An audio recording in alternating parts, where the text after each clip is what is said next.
Apendicite é um tema interessante de estudar, porque a partir do momento que você tem um entendimento bom da fisiopatologia da doença, você meio que consegue destrinchar tudo. É muito prático e muito simples. Nessa aula, vamos estar vendo sobre o que é apendicite, o que é o apêndice, como se trata, o que causa, o que pode complicar, quais são os sinais, por que os sinais. Muitas vezes, dentro da faculdade, você só estuda qual é o sinal, mas não estuda por que acontece esse sinal, e de onde que vem esse sinal. E se você estudar simplesmente o nome do sinal e tentar decorar a frasezinha depois, como Bloomberg descompressão brusca, você vai esquecer em 15 minutos. Então vamos ver parte por parte e principalmente de maneira detalhada, de uma maneira que é compreensível, que torna interessante, de tão simples que é.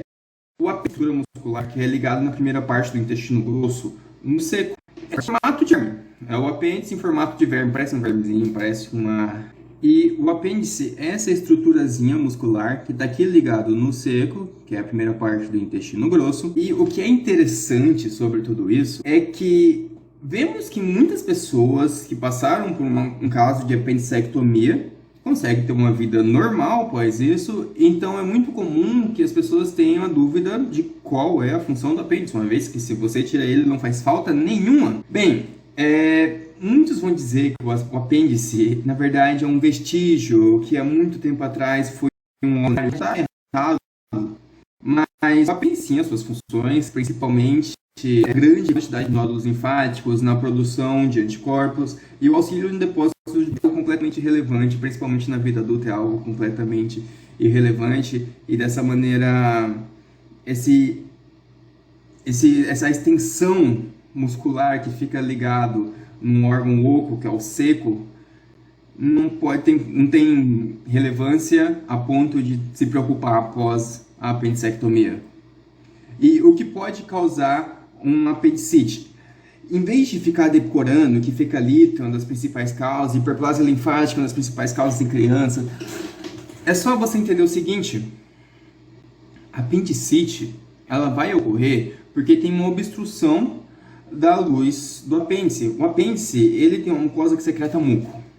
E lá na entradinha do apêndice tem uma obstrução, o muco não consegue voltar.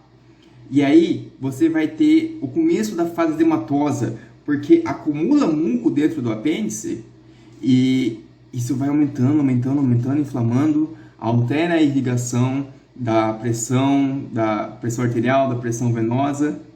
Mas já vamos comentar sobre isso, ou seja, que é uma obstrução à luz apendicular. Aí sim, um fecalite, uma hiperplasia reacional de uma criança. É algo interessante, porque é aquela criança que normalmente tem uma infecção das vias aéreas e depois, com uma maneira reacional, apresenta um apendicite por uma hiperplasia linfótica. Outro ponto interessante do apêndice é que aqui ele está numa das posições mais frequentes, aqui onde estou mostrando com o mouse agora. Mas só que o apêndice, por mais que tenha a sua base fixa no seco, ele pode estar atrás, pode estar do lado, pode estar na frente. E eu vou botar uma foto para mostrar como que é isso. Na edição eu vou colocar uma foto aqui. Ele pode estar localizado em diversas partes. E lá na hora de estudar os sinais, eu vou explicar como descobrir ou como facilitar, porque muitas vezes é só no momento do ato cirúrgico, mas como ter uma dúvida sobre aonde está localizado o apêndice. E essa parte é muito interessante da apendicite, que são as fases da apendicite, são compostas por um total de 4 fases, que pode estar recebendo vários nomes, eu vou estar citando todos eles aqui. E a partir do momento que você entende isso, você entende tudo. O apêndice, a apendicite, ao obstruir a luz do apêndice e negando a drenagem do muco para o seco, faz com que o apêndice fica edemaciado, com o início de um processo inflamatório.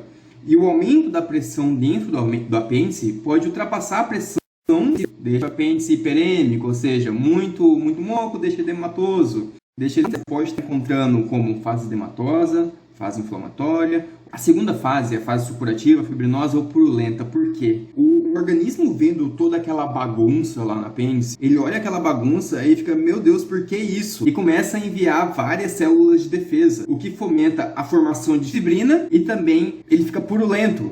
E recebendo esse nome, pode ser tanto supurativo, fibrinoso ou purulento. Uma das partes mais interessantes é a terceira fase. Cada vez mais. A pressão está aumentando, a pressão está aumentando, a pressão está aumentando. E irrigação arterial. E sem irrigação arterial, não tem acesso oxigenado, ela vai morrer. E não tem necrose, tem isquemia, tem gangrena. Ou seja, a terceira fase, isquêmica, necrosante ou gangrenose. Qualquer um desses três nomes vai estar aparecendo. E por final, tecido, aumento de pressão em cima de um tecido necrosado, ele pode perfurar, levando a um quadro de peritonite difusa, que tem aquele caso da abdômen tábua e tudo mais. Quanto aos sinais, antes de entrar nessa parte que é interessantíssima, é interessante falar sobre o quadro clínico, os sintomas que o paciente vai estar apresentando dentro de uma apendicite. É muito amplo, lembrando que não é uma regra, alguns pacientes podem nem referir dor, por exemplo, ou outros pacientes um pouco mais velhinhos podem ficar confusos. É muito amplo, mas é interessante que dá para reconhecer. Primeira coisa que vai aparecer é a falta de apetite, anorexia, e depois vai evoluir para uma dor mal localizada. O paciente pode ter náuseas e vômitos. E depois ela passa de uma dor visceral para uma dor parietal. Ampla, quando vira uma dor parietal, ela fica uma dor mais localizada, uma dor mais intensa. E é aí que entra o sinal de Bloomberg. Porque é justamente nesse ponto que vai estar o apêndice na maioria dos casos.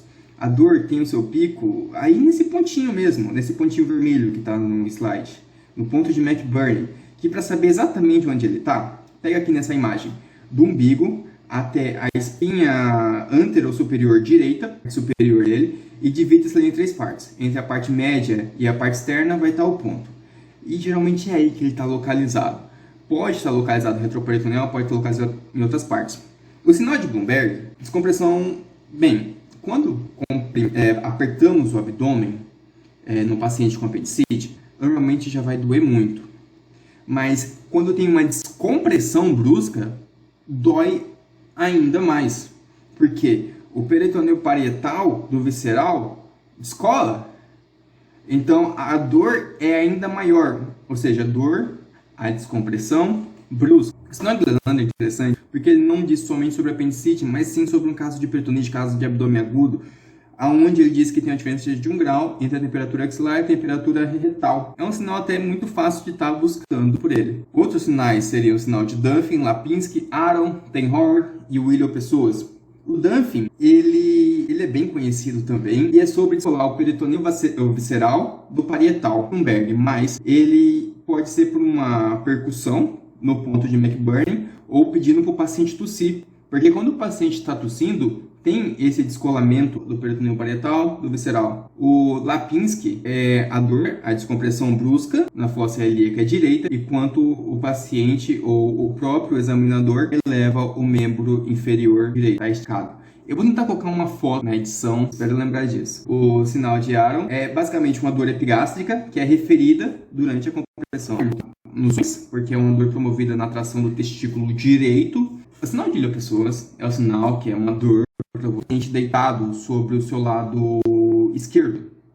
O paciente vai estar em decúbito lateral esquerdo, ele estica o membro inferior direito e vamos tracionar, o médico, o examinador, vai tracionar o membro inferior para trás e isso significa uma extensão da coxa sobre o quadril. Isso vai estar indicando um apêndice com uma posição retroperitoneal. Ele inflama o músculo pessoas e com esse músculo pessoas inflamado que indica uma posição retroperitoneal é o sinal positivo, indica que o apêndice está numa posição provavelmente anormal, uma posição não tão frequente. Tá? E tem o sinal do obturador, que eu não coloquei aqui no slide, mas é quando o apêndice está entrando no forame do obturador, e quando fazemos uma rotação interna do quadril direito flexionado do paciente, isso causa uma dor abdominal, pois o apêndice está em contato com o forame obturador. O diagnóstico clínico, um diagnóstico bem fácil, uma leucocitose. Em crianças e gestantes, tem uma regrinha que diz o seguinte: se é homem com uma história clínica clássica de apendicite, tem alta probabilidade. E se é uma mulher, uma criança, um idoso, é muito interessante estar buscando um exame de imagem. Na mulher é interessante porque pode ser uma gravidez ectópica, uma DIP, um cisto ovariano torcido. Então, do incisor de McBurney ou uma incisão um pouco mais transversa chamada Hock-Davis. E os tecidos que são atravessados durante uma cirurgia é a pele, o tecido celular subcutâneo, o músculo oblíquo externo, o músculo oblíquo interno e o peritônio. Isso é muito comum ser perguntado dentro do internato. A escala de Alvarado ela é bem interessante porque ela vai ajudar muito a dizer sobre probabilidade, auxiliando bastante no diagnóstico clínico. Aqui é um mnemônico, por isso eu gosto bastante dessa imagem. Ela vai falar sobre alguns pontos que dão de 1 a 2 pontos, como anorexia